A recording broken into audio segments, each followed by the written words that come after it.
Piper ele escreve dizendo que nós precisamos ter uma fé que pensa e uma razão que crê. Ou seja, é impossível o verdadeiro cristão ele ter apenas uma fé que não pensa e uma razão que não crê. Ambas estão entrelaçadas uma à outra. Quando nós falamos sobre fé e razão, nós temos que ter em mente que a fé ela não está desvinculada da razão e ao mesmo tempo a razão ela não está desvinculada da fé. O fato é que a fé ela é suprarracional, ou seja, a fé está acima da razão, mas ao mesmo tempo a nossa razão ela está a serviço da nossa fé. Então quando nós avaliamos o dobramento de todas essas heresias, nós percebemos que todas elas terminaram em grandes apologetas. Homens que argumentavam a favor da fé, homens que argumentavam a favor da razão, e não só argumentavam a favor da razão, mas deixavam claro que fé e razão deveriam andar lado a lado. Nós perceberemos que em toda essa história da igreja, nós veremos teólogos que eram profundamente racionais, mas ao mesmo tempo eram profundamente mergulhados na fé.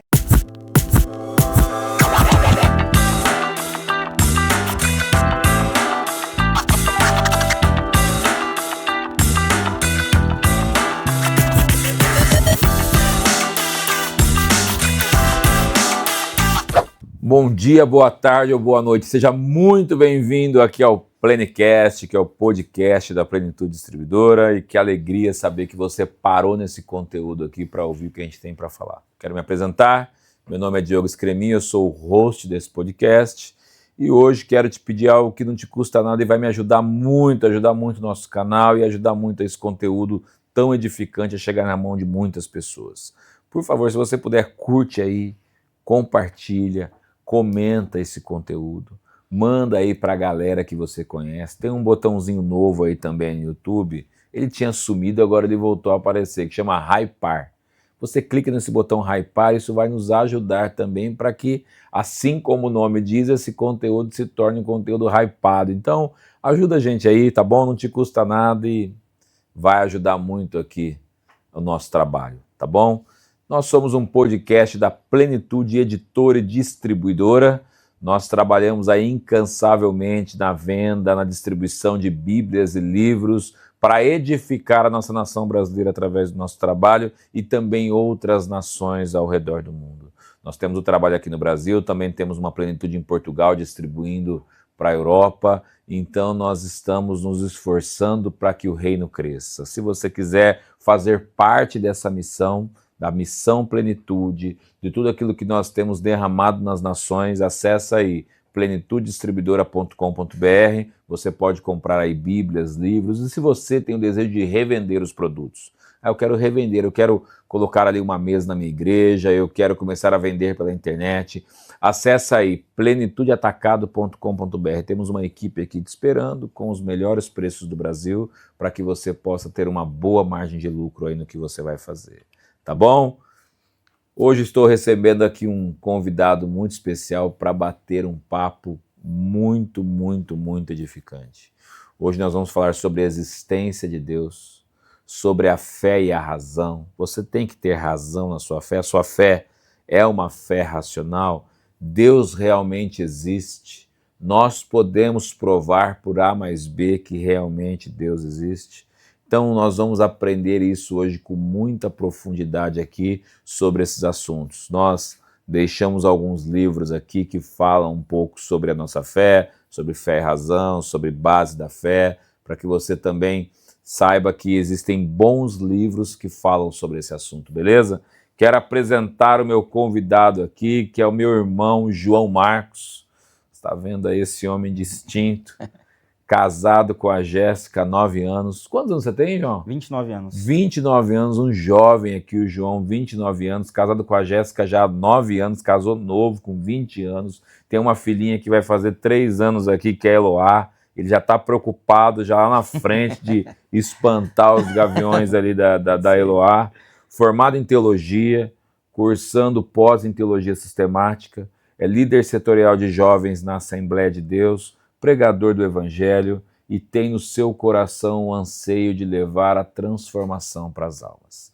Meu irmão, seja muito bem-vindo aqui ao Plenicast. Muito obrigado, Diogo. Desde já eu gostaria de cumprimentar todos os ouvintes que estarão nos escutando, que Deus em Cristo possa vos abençoar. É um prazer imenso estar aqui podendo bater esse papo, que eu tenho certeza que será um papo enriquecedor, não só para nós que estamos aqui, mas principalmente para os nossos ouvintes.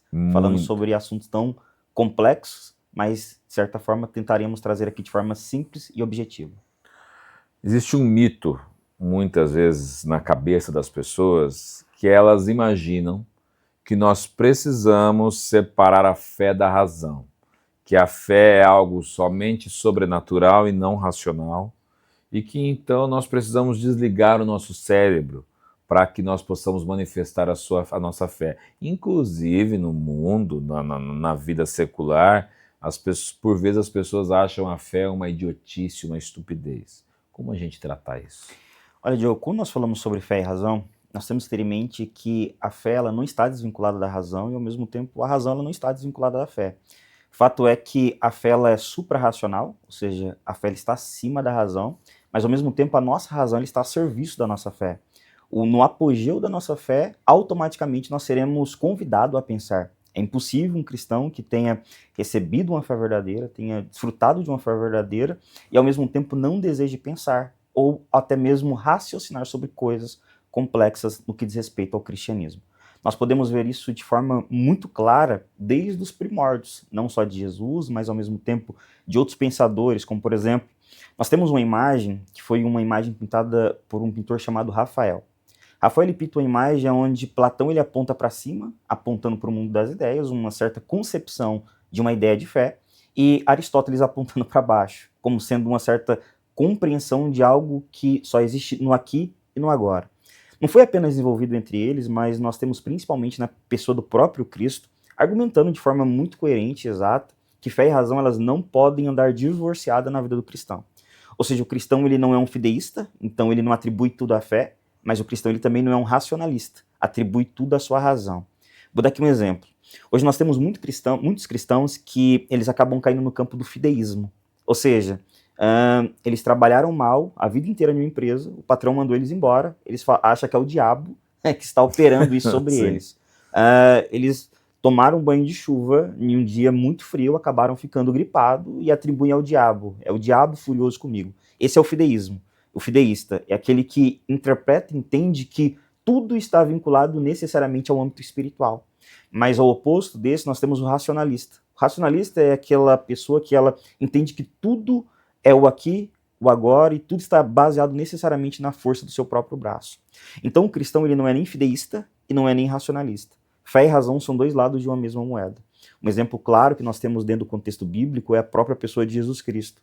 Jesus disse que quando nós fôssemos amar a Deus, nós deveríamos amar a Deus de todo o nosso coração, de todo o nosso esforço, de toda a nossa alma e de todo o nosso entendimento. Ou seja, é impossível um cristão ele amar a Deus e ao mesmo tempo não pensar por que está amando o objeto de seu amor. Então, quando falamos sobre fé e razão, nós temos que ter em mente que o próprio Cristo nos trouxe luz sobre fé e ao mesmo tempo razão. E não só Jesus, é um mandamento bíblico. Pedro, na sua primeira epístola, no capítulo de número 3, versículo 15, Pedro nos escreve dizendo: santificai Cristo em vosso coração e depois estejam aptos para responder com mansidão aquilo que está de acordo com a vossa fé. Pedro ele nos dá uma orientação que é muito basilar para a fé do cristão. Pedro diz, olha, primeiro santifiquem Cristo em vosso coração. Por quê? Não sei se vocês têm observado, mas nesses últimos dias nós temos tido muitos debates por aí. Debates onde você percebe que o objetivo dos debatedores não é apresentar a glória de Deus. É horrível. Não é apresentar por que nós vivemos e para que nós vivemos. A maioria desses apologetas que estão surgindo nos nossos dias, eles não têm o senso de mostrar e apresentar a glória de Cristo. Então é por isso que Pedro ele diz, olha, santifiquem Cristo em vosso coração. Porque o objetivo da apologética não é ganhar o debate. O objetivo da apologética é ganhar a pessoa. Então, às vezes, os apologistas vão com tanto objetivo de ganhar o debate e acabam esquecendo que o objetivo central não é necessariamente ganhar em argumentos, mas é ganhar aquela pessoa e mostrar para ela que existe uma glória maior por trás daqueles argumentos, que é a pessoa de Cristo. Então, Pedro nos orienta a santificarmos e, ao mesmo tempo, a vivermos uma vida sendo respaldadas com respostas daquilo que cremos. E eu poderia citar aqui outros teólogos, como é o caso do apóstolo Paulo. Paulo, sem sombra de dúvidas, é uma das mentes mais brilhantes do primeiro século. E não só uma das mentes mais brilhantes, mas quando averiguamos a vida intelectual do apóstolo Paulo, nós percebemos que é um homem que, de fato, ele vivia por fé, mas ao mesmo tempo vivia pela razão. Quando lemos textos como, por exemplo, Atos capítulo 20, nós perceberemos que Paulo ele foi formado na escola do farisaísmo. Ele cresceu aos pés de Hilel, que era de uma das escolas maiores do farisaísmo do século de número 1. E não só isso, mas Paulo também recebeu a teologia do próprio Cristo, Gálatas capítulo de número 2. Mas alguns teólogos chegam a argumentar que Paulo não tinha apenas um arcabouço teológico, um arcabouço da escola do farisaísmo. Paulo possivelmente também tinha muita proximidade com a filosofia grega daquele período. Não é por acaso que quando nós lemos textos como Atos 19, nós perceberemos que Paulo está debatendo com os filósofos. D.A. Carson, em um dos seus livros, ele afirma que Paulo não só debatia com os filósofos, mas ao mesmo tempo debatia com os sofistas. Então Paulo deveria ter um arcabouço filosófico, teológico, racional, muito amparado. Sim. Então, quando nós avaliamos toda a história da igreja, nós perceberemos que em toda essa história da igreja, nós veremos teólogos que eram profundamente racionais, mas ao mesmo tempo eram profundamente mergulhados na fé. Um exemplo claro é o próprio apóstolo Paulo. Ele aprendeu na escola dos fariseus, Paulo recebeu a teologia do próprio Cristo, Paulo possivelmente teve um amparo filosófico no seu aprendizado, mas mesmo sendo um homem estritamente conhecedor daquilo que falava, dos argumentos em que usava, ao lermos os textos de Paulo, nós percebemos que também é um homem profundamente espiritual, um homem profundamente cheio de Deus, e ao mesmo tempo que enaltecia Deus em tudo. Todas as palavras de Paulo você percebe Cristo. Quando Paulo ele vai se referir a si mesmo, você vai perceber que ele diz que ele é o aroma de Cristo. Que Gálatas 2:20 ele diz que está crucificado com Cristo. Chega um momento que Paulo diz em 2 aos Coríntios que ele prega como Cristo, parecido com Cristo. Paulo chega a dizer para a igreja, sejam meus imitadores porque eu sou a própria imitação Isso de Cristo. tem que ter muita moral para falar. Né? Tem que ter muita moral. Então não estou falando aqui de um homem que apenas vivia no âmbito... Não, estou falando de um homem que ele vinculou fé e ao mesmo tempo razão. Ele soube mediar isso e entender que por mais que a nossa fé ela é suprarracional, nós também dependemos da nossa razão para argumentarmos, pensarmos, articularmos sobre aquilo que nós cremos. Porque algumas... Isso ainda diminuiu, mas ainda existe um rótulo que as pessoas pensam assim. O cristão, no nosso caso, os cristãos evangélicos, eles são burros. O que eles vivem é uma ilusão. Eles acreditam numa mentira, eles não têm capacidade de pensar mais profundamente sobre a vida porque eles vivem baseados na Bíblia. As pessoas têm essa imagem ainda do cristão. Sim, isso é um grande equívoco. É um grande equívoco e eu falo isso com toda a modéstia, aqueles que estão me escutando. Porque quando nós averiguamos, principalmente o período da Idade Média, nós perceberemos que uma boa parte dos grandes teólogos, todos os grandes teólogos eram teólogos e filósofos. Se você for averiguar desde o século de número 3, 4, os primeiros séculos, começando pelo século de número 2, Justino Mártire, que é um grande filósofo e ao mesmo tempo teólogo. Se nós pegarmos outros grandes teólogos da história da igreja, como por exemplo Agostinho, que é considerado o maior teólogo da igreja do século de número 4. Agostinho, sem sombra de dúvidas, ele não se desvinculou a sua fé da sua razão. Agostinho ele entendia que a fé nada mais era ou nada mais produzia do que um pensar de forma ordenada. É por isso que ele diz, creio a fim de entender e entendo a fim de crer mais. Então ele entendia que a fé nada mais era do que o ápice para que a pessoa começasse a pensar. Mas enquanto estava pensando, quanto mais pensasse, automaticamente chegaria à compreensão de uma fé verdadeira. Galileu Galilei, ele costumava dizer que pouca ciência nos levará ao ateísmo. Muita ciência nos levará à compreensão de um ser, que é chamado ser de Deus. Então, o conceito de fé e razão ele vai começando a se divorciar, principalmente no século de número 13, 14 em diante. Porque quando nós chegamos no século de número 13, nos deparamos com um doutor... Porque desde a patrística até então o século 13, 14, isso vem bem vinculado. Vem bem vinculado. Então, se você pega os pais da igreja, os pais apostólicos, você pega depois o período medieval, depois ali do século de número 4, entrando na escolástica, você vai perceber que todos eles andavam vinculados. Fé, racionalidade, filosofia, estava a serviço da teologia. Mas quando nós chegamos no século de número 13, que começa a ter alguns embates, que começa a ter essa divisão. No século de número 13, nós temos um que é chamado de doutor angélico, Tomás de Aquino, o boi mudo. E Tomás de Aquino, ele falava acerca de duas ciências, a ciência natural e a ciência sobrenatural. A ciência natural, para Tomás de Aquino, é o nosso raciocinar, o nosso pensar. Mas para Tomás de Aquino, havia uma ciência que estava superior a essa, que é a ciência sobrenatural. que é amparada necessariamente pela fé. Não só Tomás de Aquino, mas outros pensadores argumentaram a favor disso no século de número 13 e posteriormente. Porém, teve um pensador por nome de Guilherme de Ockham, ou Guilherme de Ockham. Guilherme de Ockham, ele começa a fazer a divisão entre fé e razão, como se ambas fossem uma distinção uma da outra. É daí que começa a surgir esses problemas, ao ponto em que, nos nossos dias, nós ouvimos muito isso. Fé, razão, não tem nada a ver uma coisa com a outra. Muito pelo contrário. Tem muitas coisas que as pessoas elas pensam apenas por viés racionais, mas que elas precisam crer, de alguma certa forma, sem religião, sem nada. E da mesma forma, o cristão que tem uma fé viva, ele será conduzido ao pensar, ao raciocinar e a buscar por evidências da fé verdadeira em que ele professa. Agora, quando nós olhamos para hoje em dia, a igreja de hoje, eu pelo menos enxergando isso, nós vemos duas polarizações nisso.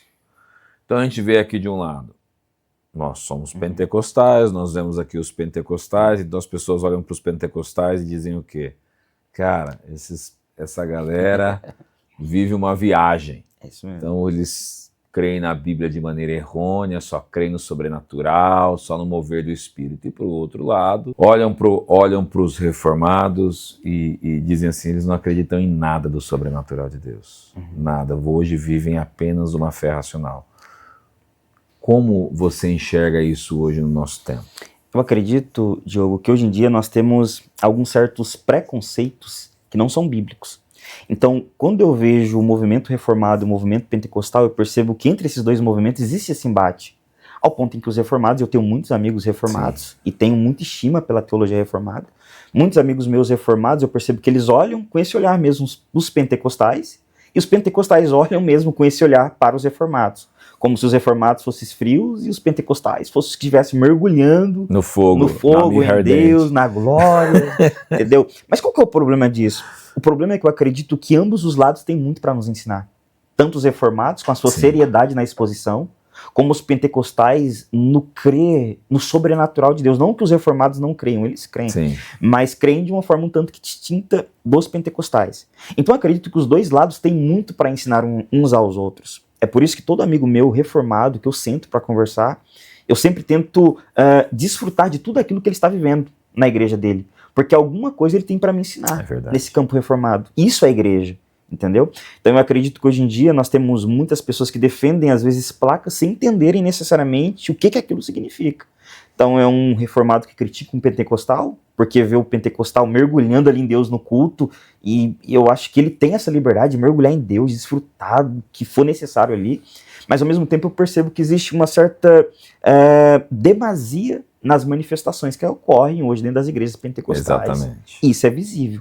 Então nós percebemos que por essa demasia, os pentecostais clássicos acabaram caindo no mesmo pacote. Que a gente entra no neopentecostalismo. Isso, né, que aí já entra no neopentecostalismo, nessas ideias mais vinculadas ao triunfalismo do ego do ser humano, do que necessariamente a glória de Deus e a exposição das Sagradas Escrituras.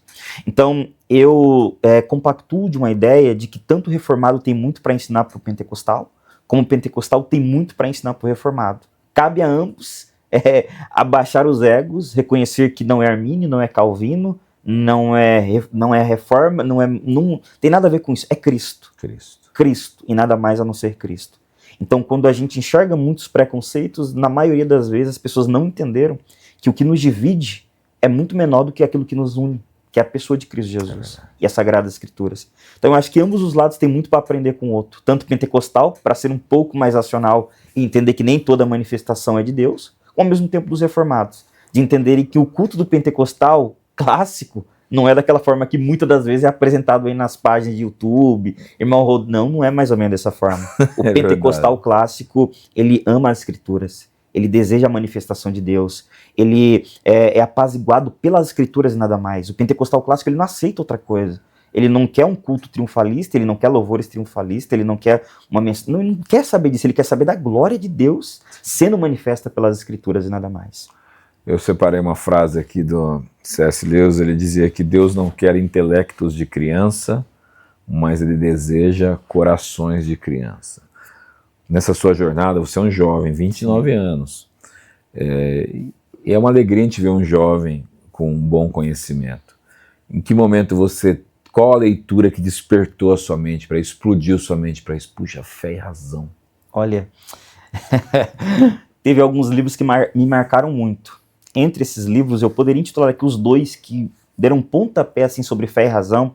É um do William Lane Craig, O Em Guarda, e também outro do Mayan Pirma, que são doutrinas bíblicas, que é uma sistematização das doutrinas, e quando eu li esses dois livros, foram aqueles livros que deu um pum na minha cabeça, que eu falei, eu preciso me preparar, eu preciso estar apto para responder com mansidão aquilo que de fato creio.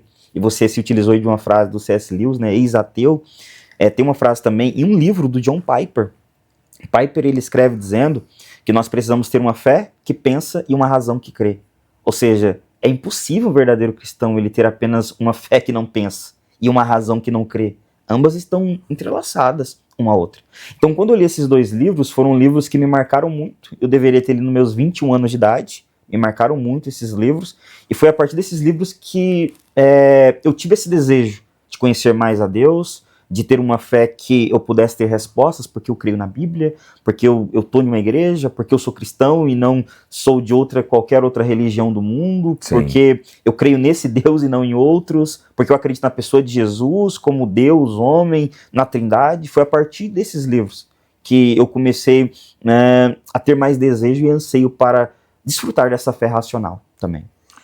Quando voltando lá para o começo da igreja, para os primeiros séculos, a igreja ela era cercada de filosofias gregas e heresias. Uhum.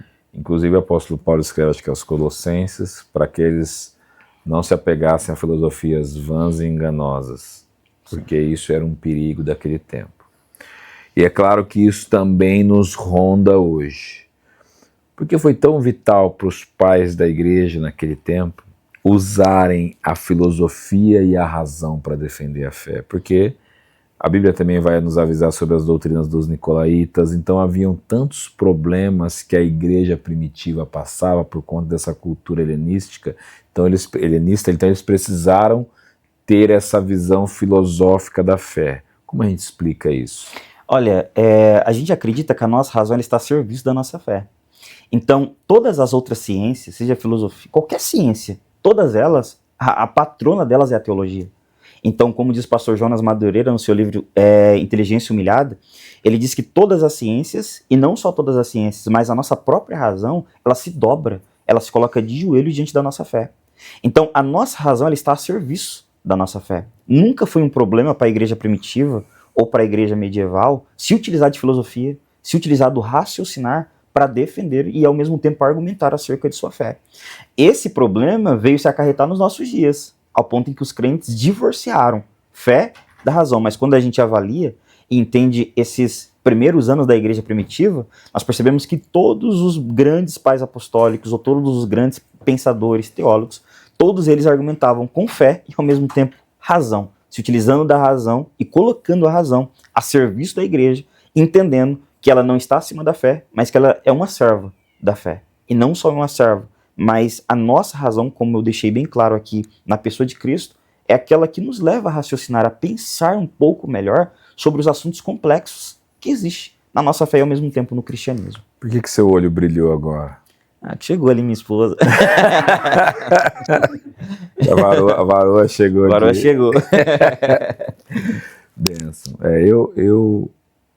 Eu enxergo a necessidade de nós termos uma fé racional. Sim. Porque isso também evita muitos abusos, como a gente estava falando. Muitos abusos. Se a gente for fazer hoje uma averiguação na igreja no mundo, a gente está percebendo que está tendo muitos abusos. Muito abuso. Isso não é uma coisa que está acontecendo aqui, ali, não. Isso está ocorrendo de forma mundial. O que está acontecendo nos nossos dias é o afastamento das escrituras. Exatamente. É a falta do pensar, é o adorar sem uma motivação correta, porque estou adorando.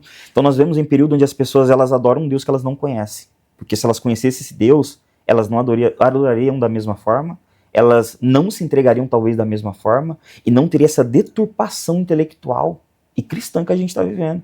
Um dos maiores problemas hoje que a gente está vivendo é a ausência, não é nem de Bíblia, é a ausência de desejo por lê-la. Sim. Então, por falta de não ler a Bíblia, nós não desfrutamos de uma vida espiritual extraordinária e muito menos somos conduzidos a essa verdadeira fé que nos leva ao raciocinar e argumentar com coerência aquilo que nós cremos. E uma fé racional, uma fé com razão, nos ajuda também a gente a se defender de heresia. Porque, por exemplo, qualquer igreja que eu for, que você for, e que nós sentarmos ali para ouvir uma palavra, claro que a gente eu não sou julgador de culto, pelo contrário. Eu sou em paz quanto a isso. Mas se o pastor que está ali pregando está sendo herético com a igreja, a gente tem condições de detectar isso. E o problema é que hoje o público, as pessoas que frequentam a igreja, preferem acreditar naquilo que elas ouvem no Instagram, pequenos cortes de vídeo, explicações absurdas de teologia para pautarem a sua fé. Hoje em dia, Diogo, eu não sei se você tem observado também nessas redes, Instagram, TikTok, eu percebo que tem muito teólogo, muito teólogo, que ele está tentando buscar agulha em palheiro. Exato. Então, o texto bíblico está ali, Jesus morreu por nós, amém. Ele quer acrescentar algo a mais, ele quer mostrar algo que ninguém viu em 21 séculos, mas ele viu, algo extraordinário. São aplicações, porque hoje em dia o público ele busca por aplicações, então é aquele pregador que ele não segue o texto, aquele pessoa que ele não está em busca de explicar o texto, ele só quer aplicar. E aplicar não o que está no texto, não deixar o texto bíblico falar, mas aplicar algo que vai motivar ou emocionar os seus ouvintes. Então nós estamos tendo muito isso. Cortes curtos que deturpam e ao mesmo tempo destroem a nossa concepção de fé, que nós temos há mais de 21 séculos, muito bem fixado pela igreja primitiva. Agora, entrando no campo da cristologia e da união hipostática, como isso foi desenvolvido com os pais da igreja, porque logo que Jesus morre, depois é assunto aos céus, a igreja ela começa a caminhar, e depois dos apóstolos, a gente percebe que, claro, a igreja vai se distanciando da doutrina dos apóstolos, e isso vai moldando a nossa fé e a maneira que nós professamos a nossa fé hoje. Como essa questão de Jesus ser 100% homem, ser 100% Deus, como essa história da cristologia vem moldando a nossa fé? Olha, esse embate dentro da cristologia, a gente tem desde o período dos apóstolos. Quando a gente olha o período de Paulo, o período de Pedro e de João, a gente vai perceber que eles já estavam sofrendo com aquilo que era chamado de gnosticismo. O próprio D.A. Carson, em um dos seus comentários ao Novo Testamento, ele fala que a igreja estava cercada por gnósticos, por judeus, por fariseus, por sofistas, por filósofos. Então a igreja estava em um campo de embate, de argumentar sobre suas ideias e ao mesmo tempo sobre suas doutrinas. Então o primeiro embate que nós temos da cristologia na igreja primitiva é o embate contra o gnosticismo. O gnosticismo é uma vertente interpretativa teológica que ela não tem apenas uma ideia, são mais do que 4 ideias, se não me falha o juízo. Uma das que ficou muito conhecida foi uma por nome de um dos grandes hereges, Marcião, do século de número 1, que construiu seu próprio cânone, rejeitando o Deus do Antigo Testamento e aceitando apenas o Deus do Novo Testamento. O gnosticismo ele argumentava que tudo aquilo que existe é mal, toda matéria é má. Logo, Cristo ele não poderia ter sido ou ter encarnado entre nós. Porque se Cristo tivesse encarnado entre nós, ter tido matéria, automaticamente Cristo também seria mal. Posteriormente, foram se desenvolvendo outras doutrinas, como, por exemplo, o sabelianismo.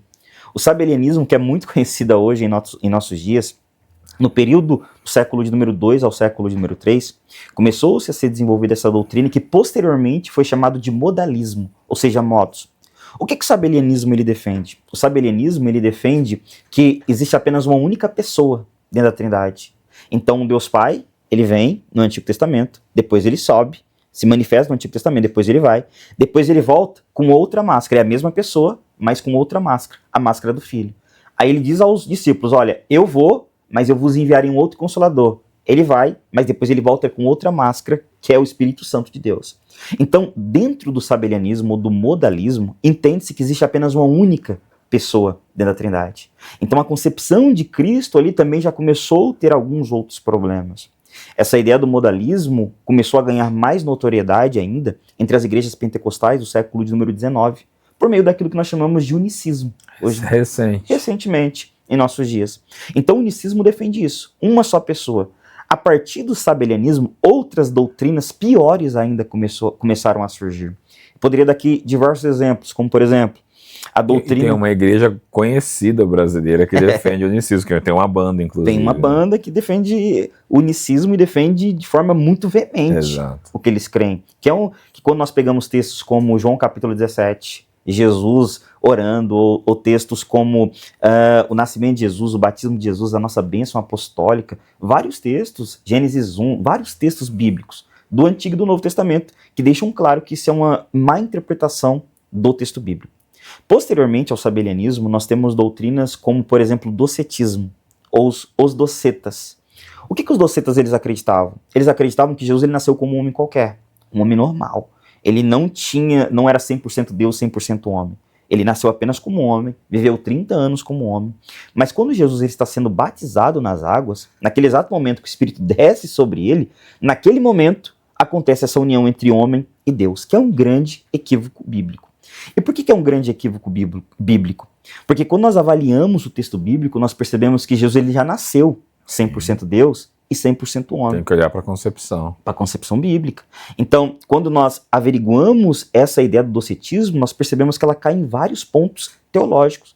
Mas eu entendo o docetismo porque eles tentam, de alguma certa forma, explicar algo que não está ao alcance da nossa razão. Como, por exemplo, imagine Jesus Cristo como uma criança, como um bebezinho no colo de Maria. É incompreensível o Deus encarnado entre os homens. É incompreensível isso para nós.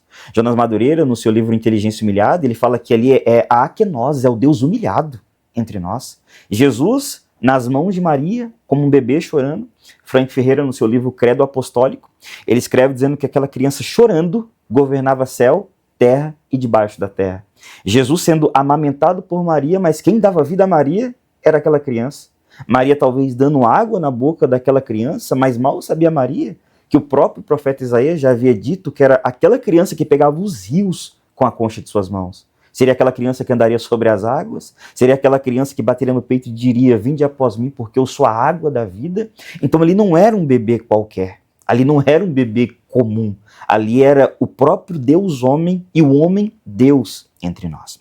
Jesus, então, ele não é muito bem interpretado pelos docetas, mas Jesus ele vai crescendo, o texto bíblico diz que Jesus ele crescia tanto em graça como em conhecimento. Aí os docetas eles entendem, peraí, se ele teve que aprender algo, ele não era Deus naquele momento. Mas uma das coisas que os docetas eles não entendem é alguns pontos que são desenvolvidos por um teólogo do período medieval, Tomás de Aquino. Tomás de Aquino ele fala sobre os conhecimentos que existiam em Cristo Jesus. Ele intitula 3, só vou falar aqui sobre 2. Ele fala do primeiro conhecimento, que é um conhecimento infuso em Cristo.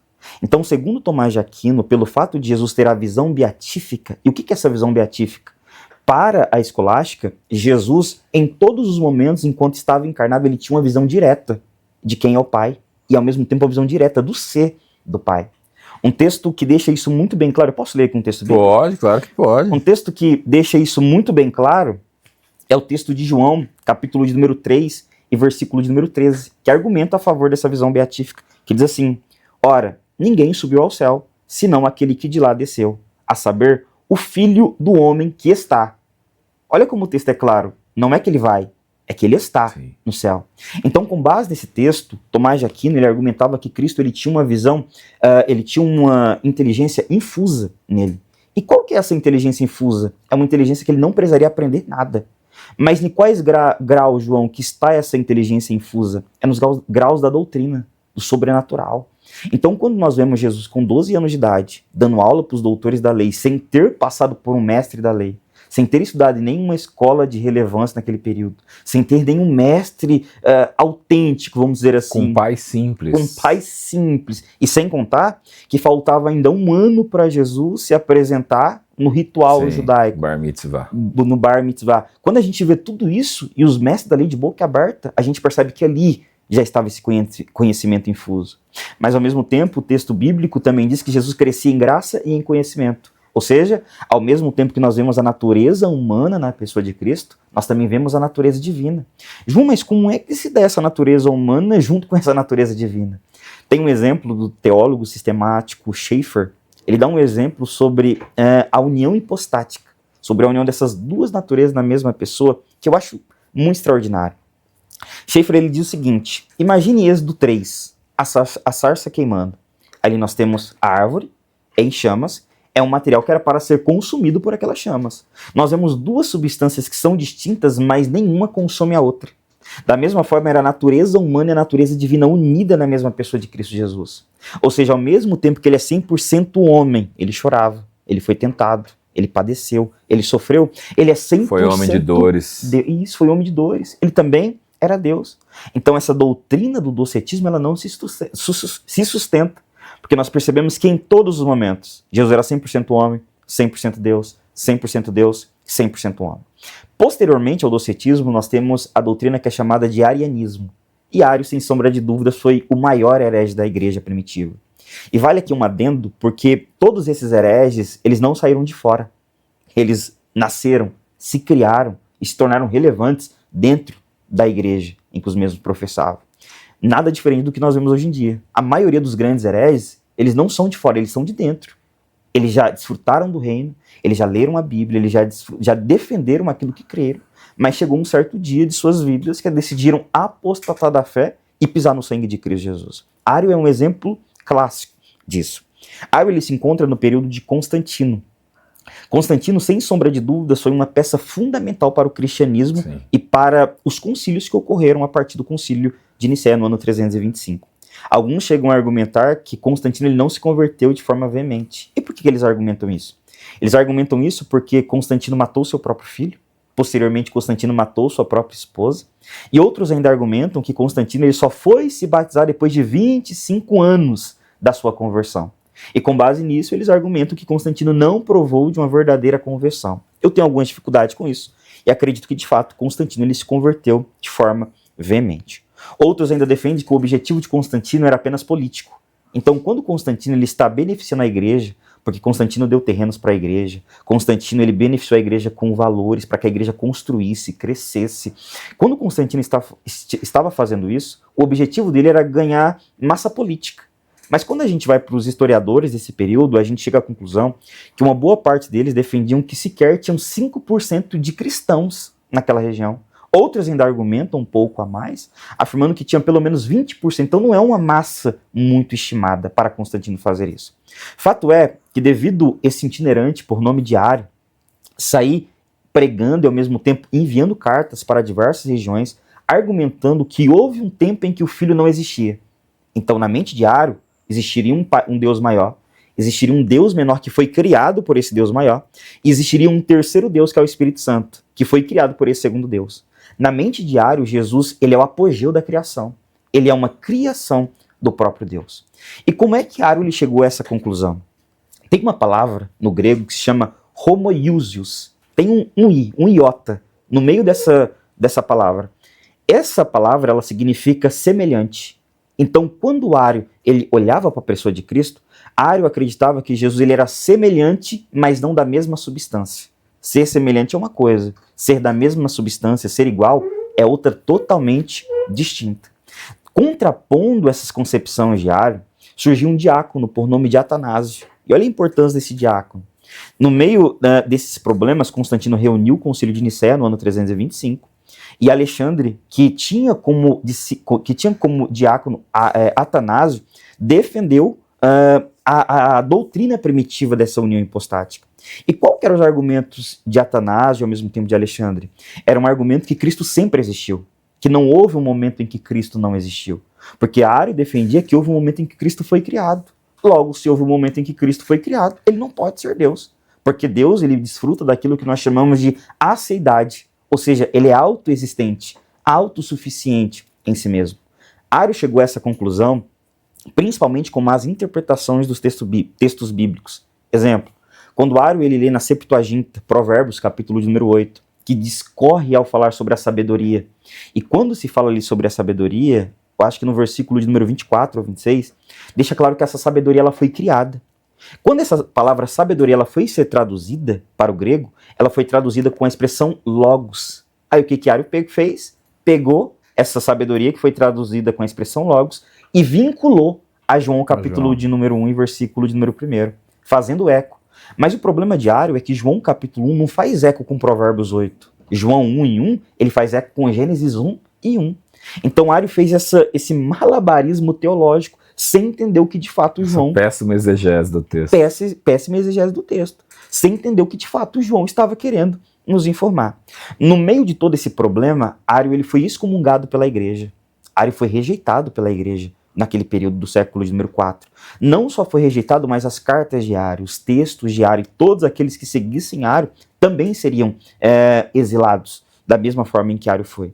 Mas o problema é que no final da vida de Constância, que era a irmã de Constantino, Constância, por ter muita proximidade na amizade com um sacerdote que era fortemente influenciado por Ário, antes de morrer, ela aconselhou seu irmão Constantino a ouvir esse sacerdote. Constância ela morre, Constantino traz esse sacerdote para próximo, e esse sacerdote convence Constantino de trazer Ário, para que Ário pudesse falar novamente. Acontece que quando Constantino ele traz Ário novamente, Ário ele começa a mentir sobre aquilo que ele cria. E não só a mentir, mas Ário pegou carta com Constantino e saiu, indo de igreja em igreja para ser aceito novamente. Quando ele chega na igreja onde Atanásio estava, Atanásio não recebe. O que Ário faz? Ele pega uma carta com Constantino e vai em direção a Alexandre, que era um dos grandes bispos naquele período. E aqui nasce algo que eu acho muito extraordinário na história. Alexandre, enquanto Ário está vindo ao seu encontro, Alexandre faz uma oração. E a oração dele é muito simples. Ele diz: Senhor, se a doutrina que Ário ele está professando é verdadeira, que eu morra. Mas se a doutrina que ele está professando é falsa, que ele morra. A história nos diz que enquanto Ário estava caminhando em direção a Constantinopla, Ário sentiu uma pequena dor de barriga. E quando sentiu essa pequena dor de barriga caminhando em direção ao banheiro, Ário ele desmaiou. E quando desmaiou, ele começou a sofrer de uma hemorragia pelo reto. Naquele momento, caiu um temor sobre a igreja primitiva. Porque a igreja percebeu que a doutrina em que Ário estava defendendo não era uma doutrina bíblica e que o próprio poder e a manifestação de Deus estava no meio daquilo. Então, quando nós avaliamos o desdobramento de todas essas heresias, nós percebemos que todas elas terminaram em grandes apologetas. Homens que argumentavam a favor da fé, homens que argumentavam a favor da razão, e não só argumentavam a favor da razão, mas deixavam claro que fé e razão deveriam andar lado a lado. Posteriormente, nós temos aquele que também é chamado de Concílio de Constantinopla, onde fecha essa união hipostática, deixando claro que Jesus é 100% homem, 100% Deus, no ano 381 d.C. Caramba, hein? Que história de Ário, esse detalhe eu não conhecia, que legal. Né? Quem destaca isso é tanto Eusébio como, ao mesmo tempo, um escritor por nome de Sócrates de Constantinopla. Ambos destacam esse período e a morte, de forma muito clara, de Ário, para deixar claro dois motivos. Primeiro, a oração de um pastor, quando o pastor ele ora pelo seu púlpito, porque terão coisas que talvez você não vai conseguir controlar, mas a oração vai poder parar, amenizar isso. E ao mesmo tempo a firmeza da igreja por uma doutrina. Então as nossas doutrinas elas são inegociáveis. Se amanhã um pastor mais importante do Brasil aparecer falando algo contrário, nós não daremos crédito. É isso. Nós daremos crédito para aquilo que a palavra de Deus diz, para aquilo que as escrituras nos diz. A base da nossa fé, ela está embasada nos primeiros 4 concílios da igreja. A nossa sistematização, nossas teologias temáticas estão baseadas nesses quatro e primeiros 5 séculos. Então, se hoje aparecer um camarada ensinando qualquer outra heresia, nós não abraçaremos, porque nós temos convicção do que cremos, de que Jesus era 100% homem, ele já nasceu como homem, ele já nasceu sendo Rei dos Reis e Senhor dos Senhores, acima de todas as coisas. O problema hoje é que essas pessoas que querem entrar pelo campo da heresia, elas sempre querem trazer uma nova revelação. Isso. E esse é o problema, a gente tem que ficar esperto com isso, porque não tem nada na Bíblia que não foi pregado nesses 2000 anos. Mais, né? Contar Pentateuco e tudo. Isso. Então não tem nada. Então dificilmente alguém vai vir com algo novo. Porque as pessoas hoje elas têm essa necessidade. Eu preciso encontrar algo na Bíblia novo, porque eu tenho que. A minha plateia precisa ser ativada. Isso. Então isso é um perigo. É um perigo gigantesco. E a gente percebe muito isso, principalmente que com todo respeito, mas nós estamos aqui debatendo argumentos bíblicos, principalmente isso em teólogos liberais. Exatamente. Estou lembrando aqui de uns. Quando a gente vai aqui para o século de número 19, onde nasce o liberalismo, por meio de Schleiermacher, ele começa a ser desenvolvido por Rodolph Bultmann e outros, a gente percebe que todos os liberais eles defendiam aquilo que é chamado de akenosis, de Filipenses 2, versículo 7, 5 ao 7, ou seja, o esvaziamento de atributos de Deus, de Jesus quando ele estava encarnado. Então, para os liberais, quando Cristo nasceu, ele não tinha esses atributos. Ele não era autossuficiente, ele não era autoexistente, ele não tinha todo o poder e desfrutava da aceidade, não. Mas nós que cremos numa doutrina bíblica, nós entendemos que até na encarnação de Jesus ele se esvazia do status de Deus, mas mesmo se esvaziando do status de Deus, todos os atributos estavam na pessoa de Jesus Cristo de Nazaré. Estou me lembrando aqui de um herege recente que trata Deus como Deus Mãe. Esse daí é o pior da atualidade. E que diz que em João 4, Jesus queria dar o sêmen dele à mulher samaritana. E é interessante porque no século de número 4, 5, 13, 16 para trás, herege não era tratado dessa forma. Hoje em dia, herege ele é aplaudido. Exatamente. Herege ele tem palco. Uau! É a aplicação que a pessoa fala, uau! Mas a aplicação não tem nada de bíblica. Nada. Não tem nada de Deus, não tem nada de teologia. Então, nós nos acostumamos a viver esse culto, essa espécie de culto, de aplicações, emoções, mas que não são bíblicas e que não mexem com o nosso pensar. Mas o objetivo bíblico não é necessariamente mexer com nossas emoções, é mexer com o nosso pensar. Deus não quer que você vá para o culto e no final do culto você acabe chorando. Chorei muito, mudou? Não mudei. Não lembro, amanhã já não lembro o que aconteceu no culto. Não lembro o que pregou, não lembro o que foi tratado. Então, essa teologia liberal, essas ideias liberais, elas têm tomado muito de conta. Então, pastores sérios estão tendo hoje um grande problema. Que eles têm que pregar meia hora, 1 hora nos finais de semana, dia de domingo, para tirar uma semana inteira de TikTok, de teólogos liberais, de teólogos coaches, que estão tentando invadir de forma sorrateira o âmbito da igreja, porque eles perceberam que nesse lugar eles têm palco, mas que em nome de Jesus, Deus nos dê graça para retirá-los e ao mesmo tempo expulsá-los de nossas congregações, caso não desejem mudá-los. Prova da existência de Deus.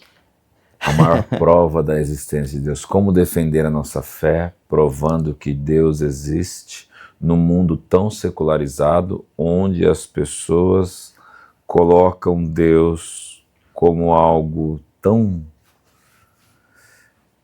ignorantemente aceitado, porque aceito. As pessoas pensam, cara, Deus não existe. E eu acho engraçado que às vezes eu vejo algumas coisas no TikTok, algumas pessoas fazendo entrevista na rua para as pessoas, as pessoas perguntando às pessoas se Deus existe.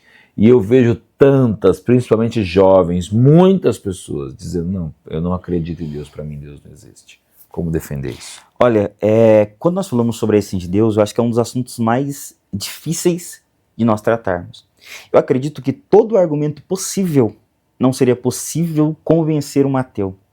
O texto que eu acho que pode dar muita luz acerca disso é Romanos 1, versículo 19. O apóstolo Paulo ele diz que o eterno poder de Deus é visto por meio das coisas que foram criadas. Mas mesmo tais pessoas vendo toda a glória de Deus por meio da criação, por meio de qualquer outra coisa, essas pessoas elas não são convencidas dessa verdade. Então, Deus ele tem muitas formas de se manifestar. Deus ele pode se manifestar por meio das Escrituras. A Bíblia, sem sombra de dúvida nenhuma, é o livro mais confiável que nós temos do século de número 1 para trás ou para frente. É o livro mais confiado. Por mais que a Bíblia ela foi escrita por cerca de 40 homens que nasceram em períodos diferentes, em regiões diferentes, nós percebemos que o foco da Bíblia é um só: apresentar Cristo e, por fim, a glória de seu próprio Pai. Então, quando olhamos para o texto bíblico, nós percebemos que o texto bíblico já merece um certo lugar na razão dessas pessoas. Mas Deus pode se manifestar por meio das Escrituras, Deus pode se manifestar por meio do sofrimento. O sofrimento não é inútil. Spurgeon costumava dizer que o sofrimento nada mais é do que a própria mão de Deus modelando o caráter da pessoa. Então o sofrimento também, de alguma certa forma, nos aponta a bondade e o ser de Deus. Um dos maiores argumentos que nós temos sobre a existência de Deus é o próprio C.S. Lewis, que ele argumenta o oposto do mal, que é um ser supremo bondoso, que é o nosso Deus. Deus ele pode se manifestar por meio das Escrituras, sofrimento, por meio da criação. Ao olharmos para a criação, percebemos o ser de Deus. Percebemos que tudo isso aqui não é obra do acaso, tudo isso não é obra do nada. Tem uma mente inteligente por trás desse objeto tão inteligente que é a Terra, a complexidade dela, oxigênio, Sol, Lua e assim sucessivamente. Dentre muitos argumentos que eu poderia me utilizar aqui para falar sobre a essência de Deus, eu vou me utilizar aqui de dois muito simples e objetivos. Mas antes de falar sobre eles, eu gostaria de falar só sobre um pouco de como isso se decorreu na história. Um dos grandes argumentadores acerca da existência de Deus é Aristóteles. Aristóteles é uma das mentes, ou o maior filósofo que já existiu. Quando as pessoas dizem que as pessoas que estão fora da religião ou que não têm fé, elas não podem ser convencidas da existência de Deus ou de um ser supremo, que Aristóteles não tinha por objetivo provar o Deus do cristianismo, mas tinha por objetivo provar que existe uma causa anterior da Terra e de todas as outras causas. Nós percebemos que Aristóteles ele argumentou acerca daquilo que é chamado de motor imóvel, que posteriormente seria chamado por Tomás de Aquino de motor imóvel, ou ato puro. É um ser imutável na concepção de Aristóteles. Então Aristóteles é um filósofo que ele não tinha Bíblia em mãos. Aristóteles é um filósofo que não tinha conhecimento do cristianismo, porque o cristianismo só nasceria 4 séculos posteriormente a ele. Aristóteles é um filósofo racionalista, naturalista. No início desse podcast, eu iniciei dizendo que Platão apontava para cima, Aristóteles com a mão para baixo no quadro que é pintado por Rafael. Então, quando nós olhamos Aristóteles argumentando acerca de uma causa primeira, nós já percebemos que por vias racionais é possível que o homem ele chegue à compreensão desse ser, ou pelo menos de um ser que talvez ele possa imaginar que não seja o Deus do cristianismo, mas que ele chegue à compreensão de algum certo ser. Aristóteles ele argumentava que é impossível você pensar em causas repetitivas e essas causas repetitivas tenderem ao infinito. Você precisa de uma causa primária. Você precisa de um ser para criar todos os outros. Exemplo, eu fui criado pela minha mãe Luzia, minha mãe foi criada pela minha avó foi criada pela minha bisavó, mas é impossível permanecer nesse loop infinito. Você vai ter que chegar em uma primeira causa, você vai ter que chegar em um primeiro ser. Então Aristóteles ele argumentava que existe uma primeira causa. É aquilo que ele chama de ato puro. Qual que é a divergência entre a nossa concepção cristã e a de Aristóteles? Tem algumas divergências. Entre essas divergências, Aristóteles ele argumentava que esse ato puro ele é um ser impessoal, que já na nossa teologia cristã não. Na nossa teologia nós acreditamos que ele é um ser pessoal. Por mais que ele é imanente, ele também é transcendente. Ele é imanente, João 1, versículo 14, o verbo que tabernaculou e que vive entre nós, mas ao mesmo tempo ele é transcendente, está em uma luz inacessível. Então, a ideia de Aristóteles primária é que existe uma causa para esse universo. Posteriormente, foi se desenvolvendo também uma outra tese que está muito de acordo com essa de Aristóteles, que é o conceito do Kalam, ou o argumento Kalam. O argumento Kalam ele é muito utilizado por um teólogo atual, William Lane Craig, que por mais que eu não corrobore muita coisa com ele, ele é um dos grandes apologistas, se não, acho que o apologista mais conhecido nos dias atuais. Qual que é o argumento do Kalam? O argumento do Kalam, ele desenvolve em 3 premissas. Primeira premissa, tudo aquilo que começou a existir tem uma causa. Segunda premissa, o universo começou a existir. Terceira premissa, logo o universo ele tem uma causa anteriormente a ele. Então, quando nós avaliamos esse simples argumento, nós percebemos que tudo isso que nós vemos não é obra do acaso, até porque o nada não pode criar algo inteligente. Aí talvez alguém pode se dizer, João, mas tá bom, não foi o nada que criou, foi o universo, ele subsiste de forma eterna. É impossível essa compreensão. E por que é impossível? Porque quando nós avaliamos, isso aqui é um consenso praticamente que dentro da academia, quando nós avaliamos que o universo ele está em expansão, nós chegamos à conclusão que houve um momento em que ele teve o ponto de partida. Logo, o universo não pode se autocriar. Ele não pode se autocriar, porque para ele se autocriar, ele precisaria estar anteriormente à sua própria criação. Logo, subentendemos que o universo ele não é eterno. Ele tem uma causa anteriormente a ele. João, e quem é essa causa anteriormente a ele? Na nossa concepção, Deus, e também na concepção aristotélica, Deus. E sabe o que eu acho interessante, Diogo? Aristóteles e os filósofos eles estão debatendo isso no século número 4. Século número 4. Mas Deus já havia respondido isso para um homem há cerca de 1000 anos anteriormente, Moisés. Sim. Quando Moisés chega a Deus e diz, Senhor, eu vou ao povo. E quando o povo me perguntar quem tu és, quem é que eu digo? Deus disse, Moisés, diga ao povo que eu sou o que sou. A expressão eu sou o que sou, eu já ouvi muito pregador falando, não, Deus vai ser aquilo que você precisa no momento da dificuldade. Deus vai ser aquilo que você precisa no momento disso, no momento... Não é essa a ideia do texto bíblico.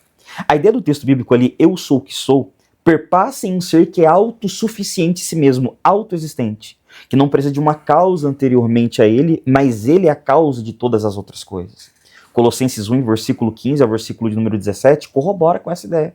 Diz que Jesus é a causa de todas as coisas. João 1:1 também corrobora com essa ideia. 1:1, 1:3, diz que por meio de Cristo todas as coisas foram criadas. Então aquilo que eles estão debatendo no século de número 4, Deus já havia respondido para um homem no século 1000 anos anteriormente, deixando claro que ele é. E o que é esse é? Quando nós avaliamos na escolástica, nós percebemos que a definição mais correta não é Deus existe, porque a ideia de existir perpassa em um ser que tem uma causa anterior e que foi criado. Então a definição mais correta não é ele existe, mas ele é, porque ele é atemporal, ele está no passado, presente e futuro, pode estar nos 3 tempos, ou deixar de estar nos 3 ao mesmo tempo. Um dia para ele é como 1000 anos, e 1000 anos para ele é como um dia. Ele está além da matéria, ele não se detém necessariamente à matéria. Então, quando nós lemos textos como, por exemplo, Gênesis 1:1, no princípio criou Deus, a expressão criar ali, por mais que nem todas as conotações trazem consigo a ideia de criar a partir do nada, em Gênesis 1:1 traz essa conotação, do ex nihilo. Um Deus que cria a partir do nada. Sim. Então, a partir do nada, ele traz a existência, com base em Hebreus 11. Nós cremos nesse Deus. Então, esse argumento do Callan, ele se tornou muito famoso e hoje é muito bem defendido por William Lane Craig. Nós teremos diversos outros argumentos, como, por exemplo, nós teremos aqui o argumento da moralidade, que é defendido pelo C.S. Lewis. Nós teremos as 5 causas de Tomás de Aquino, que aí precisaria de pelo menos um outro podcast só para argumentar acerca disso. Mas, a grosso modo, Tomás de Aquino ele fala sobre as 5 causas da essência de Deus, ou 5 pontos que podem apontar para o ser de Deus. É válido também considerarmos que Tomás de Aquino ele tem Aristóteles como base da sua argumentação. Então, o primeiro argumento de Tomás de Aquino é: existe um motor imóvel, ou seja, um ser que não foi criado por outro ser, mas ele é a causa inicial de todos os outros seres. O segundo argumento dele é sobre a causa eficiente. O terceiro argumento é sobre o ser necessário e o ser contingente. Eu não sou um ser necessário, eu sou um ser contingente. A criação não é um ser necessário, é um ser contingente, mas nós precisamos de um ser necessário que exista para dar criação a tudo aquilo que é contingente. O quarto argumento, ele fala sobre os graus de perfeição. Ele percebe que existe o bom, existe a verdade, existe o belo, existem os graus de perfeição. E no último argumento dele, ele fala sobre, seria mais ou menos o ajuste fino. Tudo que foi criado, você percebe que existe uma certa inteligência por trás de tudo isso.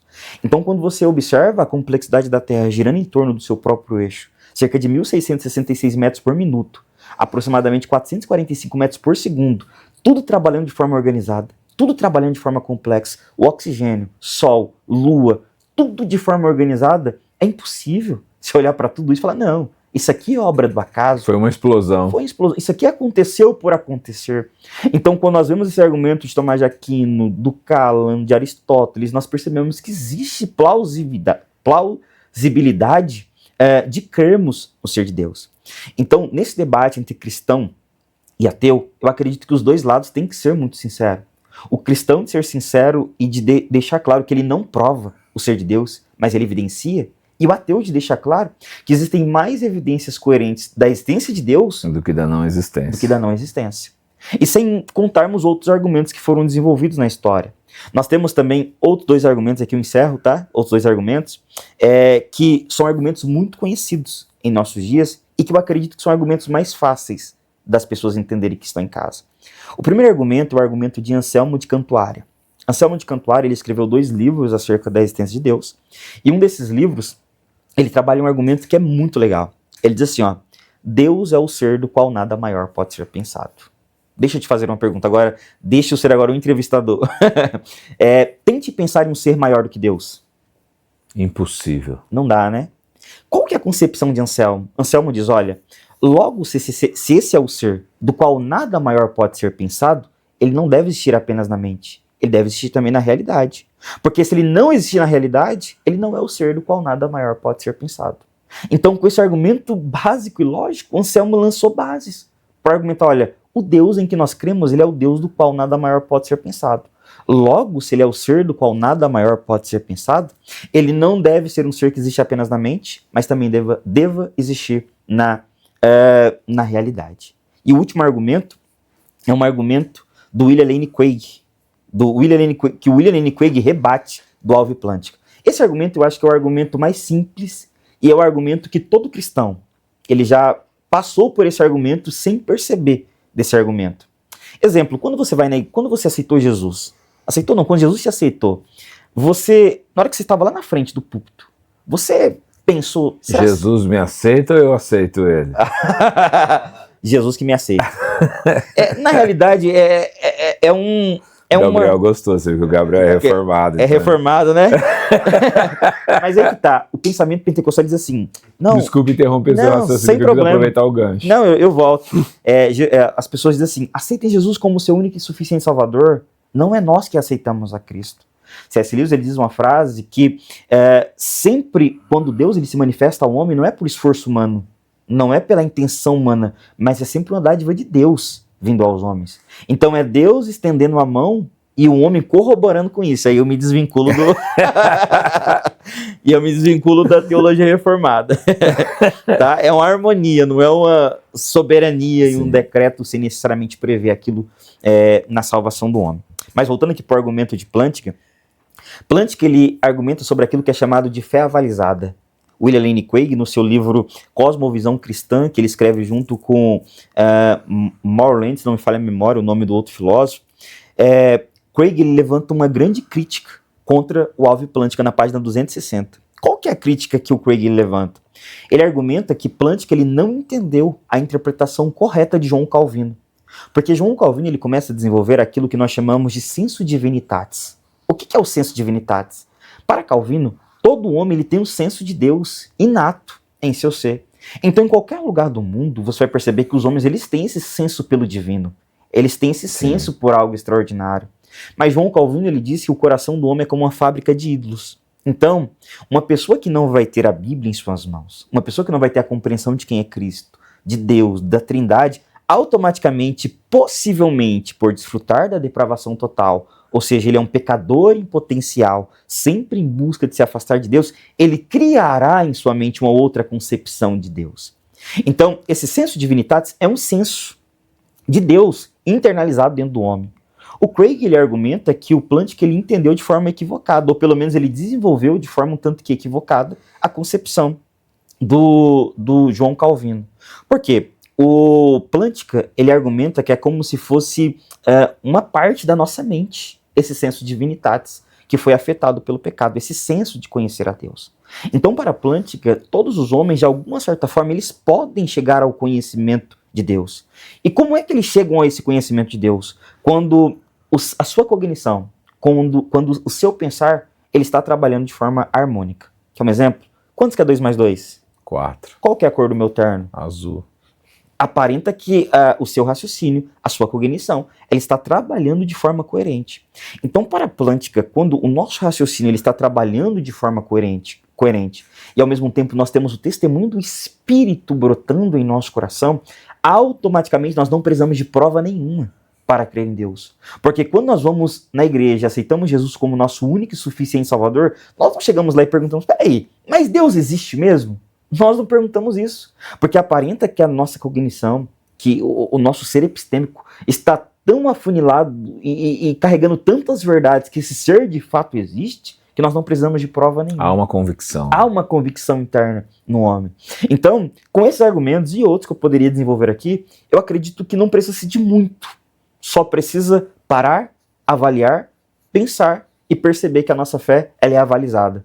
Nós temos motivos para crer. E não só temos motivos para crer, mas o crer, ele é mais racional do que o não crer. Dá muito trabalho ser ateu. Dá. Norman Geisler, ele escreve dizendo que você precisa de muita fé para ser ateu. Cara, que negócio, um negócio que, tipo assim... É que nem você querer defender o sexo dos anjos, cara. É um negócio... Aí você me quebra. Então, cara, complicado demais. Quer perguntar uma coisa, Gabriel? O Gabriel tá aí, tá se coçando aí, que eu já sei. Deixa eu ver se está captando, tudo certinho. A minha pergunta, João Marcos, seria relacionado que você trouxe argumentos do William Lane Craig, um pouco de universo, e a minha dúvida é em relação de como é feito apologética nos dias atuais usando ciência e as escrituras. Por exemplo, existe uma galera de teólogos que não curte o grupo do ABC2, que eles são bem de ciência moderna. E, por exemplo, eu já vi comentaristas bíblicos falando, por exemplo, o livro de Gênesis. Quando Moisés escreveu, ele estava mais interessado em criar uma doutrina para os hebreus a respeito de, tipo assim, Deus é o criador de todas as coisas, não é o sol, não é a lua. E Moisés não estava preocupado com conceitos modernos de tipo Big Bang. E hoje muitos teólogos vão para essa linha. Por exemplo, Gênesis fala de Big Bang, coisas na escritura falam de coisas científicas modernas. Você acha que essa apologética ou essa razão de utilizar a ciência moderna para explicar as escrituras é algo compatível assim? Ou deve ser coisas desassociadas, separadas? Qual que é o seu ponto de vista? Olha, hoje em dia nós estamos tendo muitos teólogos que estão caindo para essa área. Alguns teólogos já defendem até mesmo a evolução, como por exemplo Craig. Ele defende a evolução, entendeu? E tenta harmonizar isso com o texto bíblico. Fato é que, ao meu ver, hoje em dia a ciência e a Bíblia, elas podem andar harmônicas até um certo ponto. Por quê? Porque é válido nós considerarmos que nem tudo aquilo que está na Bíblia a ciência ela vai conseguir provar. Por exemplo, como que a ciência vai provar milagres? Como que a ciência vai provar a ressurreição? Como que a ciência vai provar o nascimento virginal de Cristo Jesus? Então, quando olhamos para as páginas bíblicas, nós percebemos que a ciência, por si só, ela não pode interpretar as Sagradas Escrituras. Mas mesmo não podendo interpretar as Sagradas Escrituras, nós percebemos que a ciência ela é um instrumento para interpretá-la. Então, eu não vejo problema quando eles tentam fazer isso. Eu só acho que é problemático quando você tenta entender a Bíblia apenas como um livro científico, que aí você esvazia a Bíblia. Quando você tenta pegar da Bíblia e falar, não, a Bíblia é só um livro filosófico, você está esvaziando. O cristianismo ele não se rebaixa à filosofia. O cristianismo não se rebaixa à ciência. Então, eu entendo e acredito que é muito bom, principalmente o grupo da ABC2, que eu participo, de um dos grupos da ABC2, Legal. Participo e acho que é muito coerente o trabalho que eles fazem, os professores que têm, os livros que lançam, muito bom. Mas o problema é quando a gente tenta entender a Bíblia apenas com um olhar científico. Então nós acreditamos que a ciência, que a filosofia, que a história, ela está a serviço das escrituras. E não as escrituras está a serviço da ciência, filosofia e assim sucessivamente. João, que top, cara. Aprendi demais com você aqui. Amém, meu amigo. Mais uma vez eu ressalto, é muito bom ver um jovem de 29 anos, amante assim da escritura, desejoso por aprender mais e explicar de maneira racional a nossa fé, de uma maneira que a gente entenda, sem tirar a nossa autonomia do nosso Deus, o poder do nosso Amém. Deus, que isso é a base da nossa fé. E um assembleiano raiz, um assembleiano de valor. Clássico, pentecostal, viu? Explicando tão bem essas dúvidas que hoje pairam na cabeça das pessoas. Cara, parabéns, uma bênção conversar com você. Prazer, que Deus continue te abençoando. E agora, é claro, se as pessoas querem te encontrar, querem falar com você, chamar você para dar aula, não sei se você faz isso, para pregar, como é? Como fazem isso? Eu tenho Instagram, mas eu sempre me esqueço do Instagram. Como que é mesmo, amor? Aí também na varoa vem pra apoiar nessas horas. Se não me falha a memória, é João@Marcos. É que eu sempre me esqueço.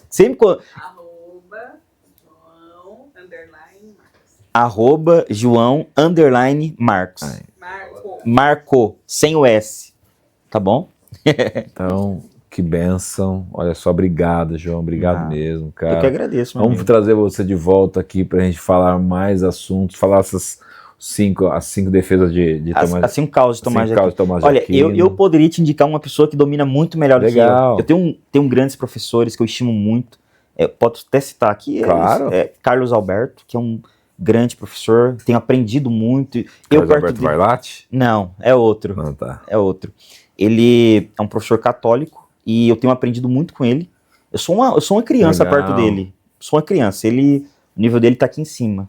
Matheus Fujita, que é um adventista, que também tenho aprendido muito com ele. E também o professor Leandro Bezerra, que é um dos grandes tomistas que nós temos hoje no Brasil. São pessoas que eu sou uma criança perto deles. O nível intelectual e de conhecimento deles é absurdo. Legal, Absurdo. Com certeza. Então vamos chamar, poxa. Não, chamem que vocês vão ser muito abençoados e o público também será muito abençoado. Eu que agradeço, tá, por estar aqui com vocês. Deus te abençoe, João. Amém, meu amigo. E aí, pessoal, olha que episódio rico, cara. Quanta coisa você aprendeu em 1h20, Gabriel? 1h10. Olha que conteúdo rico. 1 hora do seu dia não é nada. Então, quanto você pode aprender em 1 hora? Eu bebi aqui de tudo que o João Marcos tinha aqui para me ensinar e para te ensinar. Então, aproveita aí, curte esse conteúdo, compartilha com o pessoal, envia para quem você conhece. E na próxima semana é só você vir aqui novamente que terá um episódio novo para você. Deus te abençoe e até a próxima.